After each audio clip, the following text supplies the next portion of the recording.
Start of his day, end of his day. Ha? Not in the middle. Para lalo kayo mas maalala at makonsider yung proposal. Ano yung uso? Ano yung decision? First, tsaka Ano last. yun? Wala yung internet. Ayan, nag-login ko kami. Sorry, wala tayo. So, basta wala internet siya sa Zoom. May nauna na. Pati ito. Nawala yung internet. Hindi na pala akin.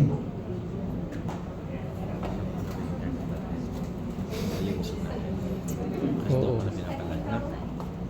Paano? Kukunik tayo Dito. Nakakunik. Nakachuma. Live na. Or then Zoom. Okay. Sige. Okay, work-life balance. Ha? Okay, so ano ngayon ang insurance positioning natin sa young adults, yung mga either mag-partner or mag-asawa na? Ito na. Protect the future you are building. Again, the operative verb is together. Together. Pag together, sabi nga, there's strength in numbers and there's more. Because of that unity, mas malakas yung driving force to achieve. May check and balance, ikaw. No? So, ano yung best insurance conversations you may have with them? Mortgage protection. Ayan. Ganda ng bahay natin.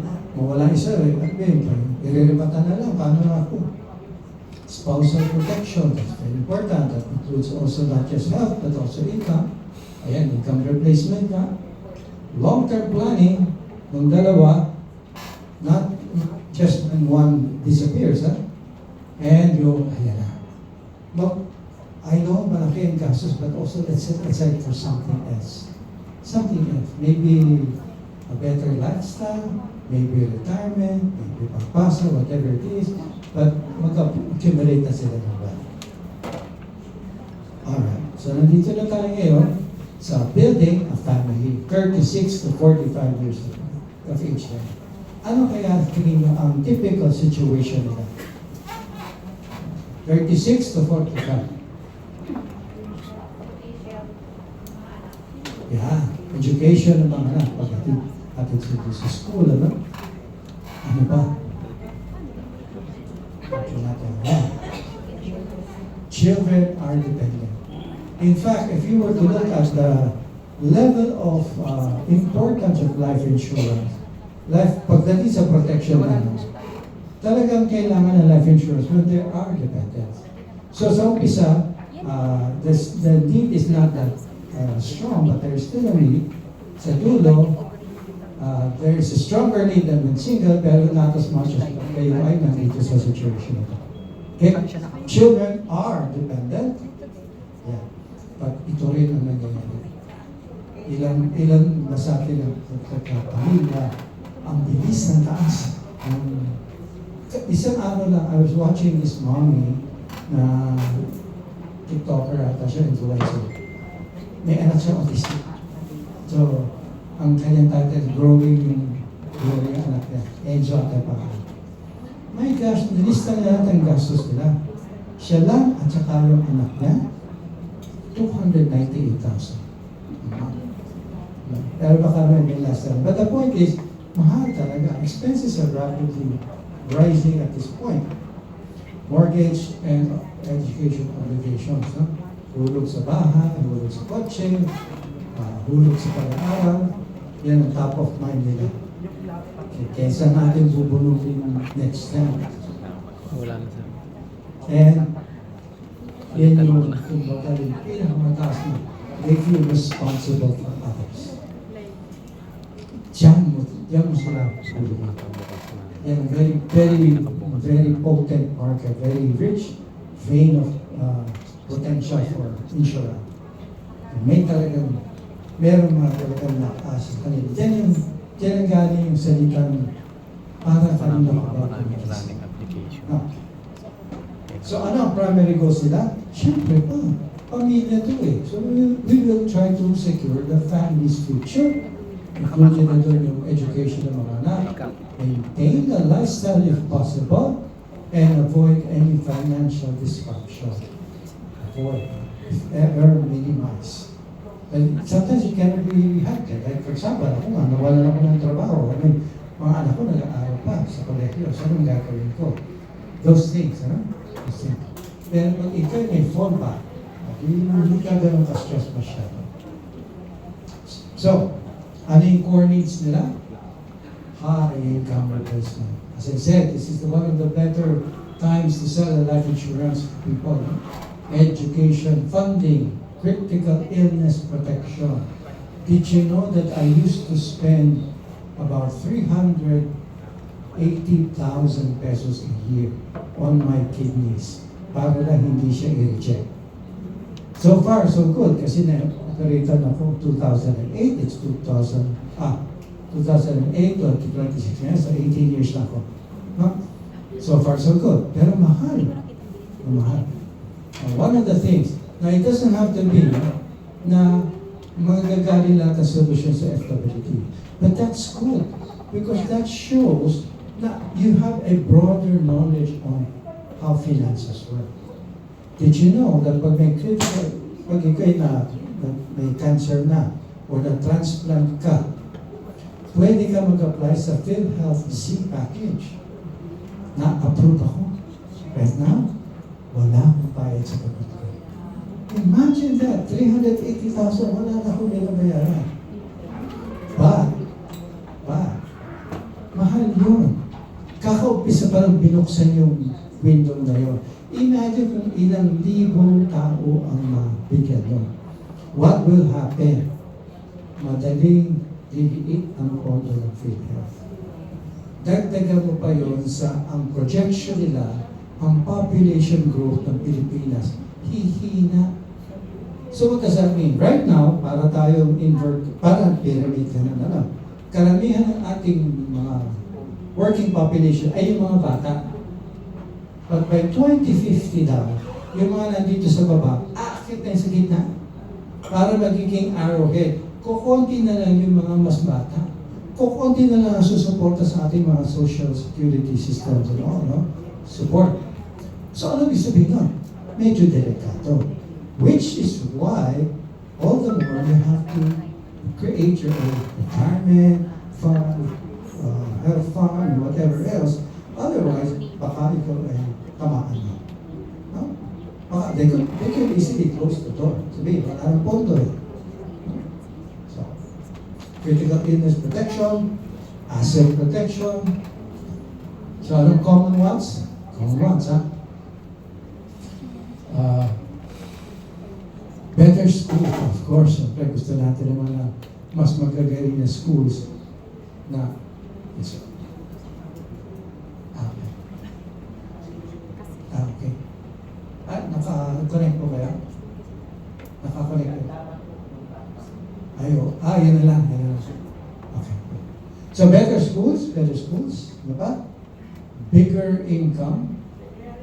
Sabi sa inyo, travel agency, family travel. Pero teka muna, family na ngayon. Okay. Kaya siguro, meron ba dito nanalo na qualify na sa travel trip sa FWD? Meron na, okay. Mura ba yun? Mura kasi FWD nagbayad. Pero kung kayo magbabayad ng mahal, imagine that's only for one person. Multiply by 2, magkasama. Multiply by 4, kung may kasama ka. Mahal. Mahal talaga. Okay. So, punta lang sa Hong Kong ngayon, dati 10,000 lang isang tao. Mahal na siguro 30. So, rapidly increasing kanilang wants and needs. Career advancement, yan ang gusto nila. But how can you focus on your career if you are distracted with money? You cannot focus on two things at the same time. And to just prove it to you that you cannot focus on two things at the same time, pakitaas po yung kanang beauty. Taas yung kanang beauty. Ikot pa ka na. Ma'am, kaliwa yan. Yan. Kanang beauty, ikot pa ka na. Then draw the number 6 in the air with your right hand.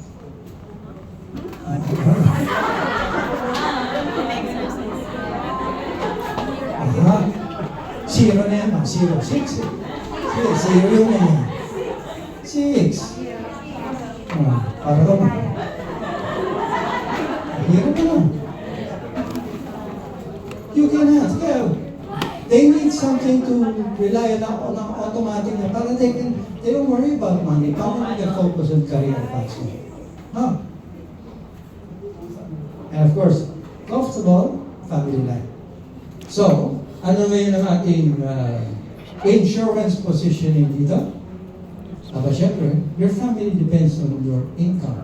Protected. The highest level of protection needed according to life stage.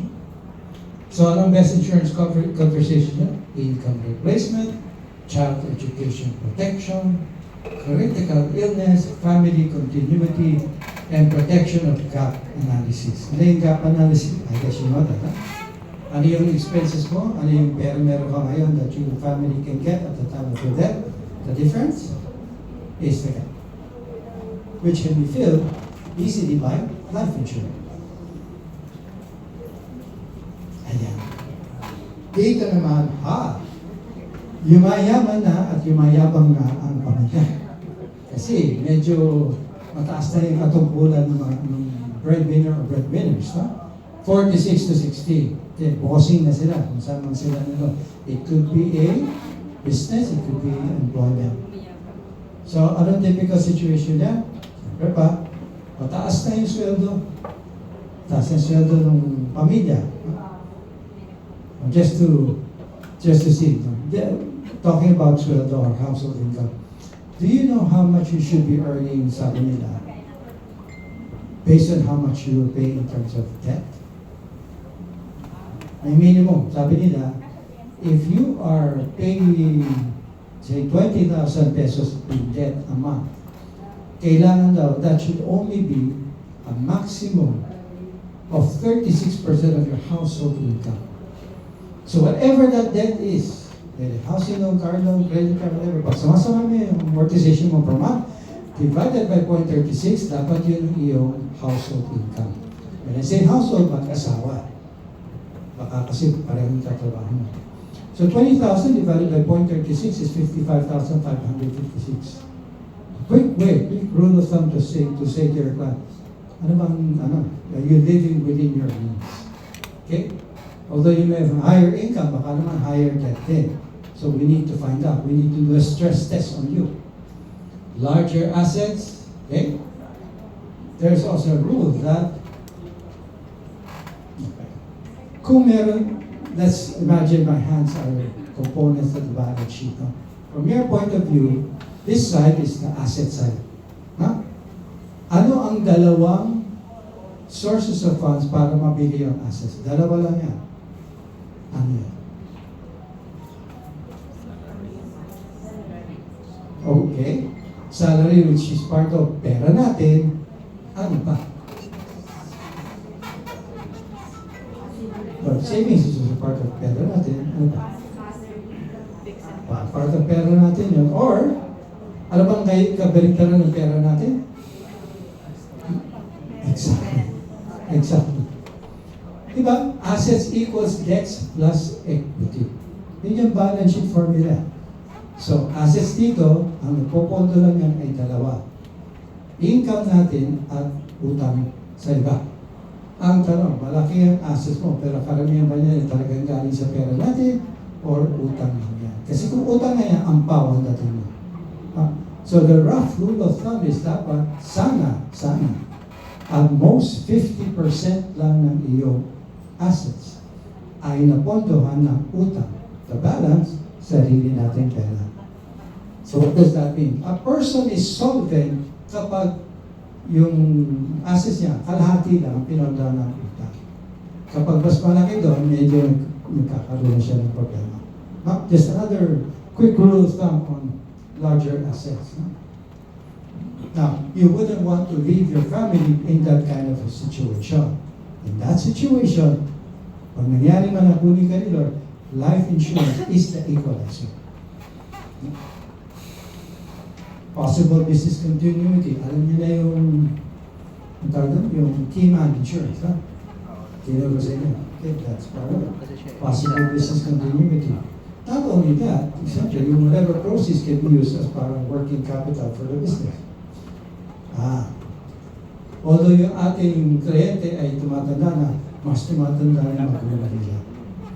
So something that can help them out also with their parents as well as with their children. Ang primary goals nila, ito na.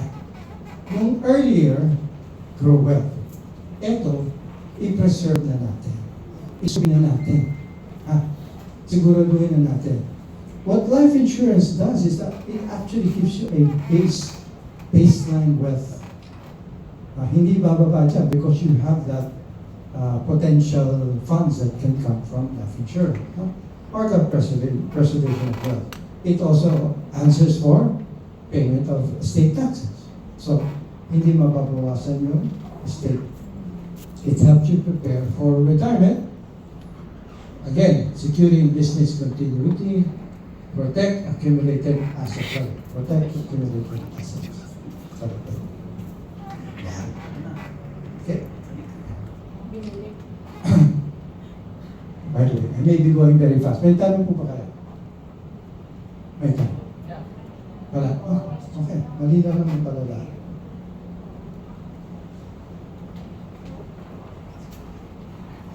So, ang core needs natin ay estate planning, wealth preservation,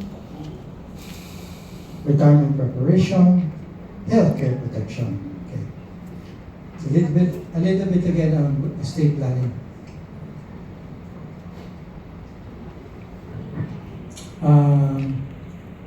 Pwede ba ako gumawa ng last will and testament? Tapos, bibigyan ko 5 anak ko, except for 1. Pero hindi ko siya disinherit. Hindi ko na siya sasama sa last will and testament ko. Pwede ba yun? Pwede. Pwede?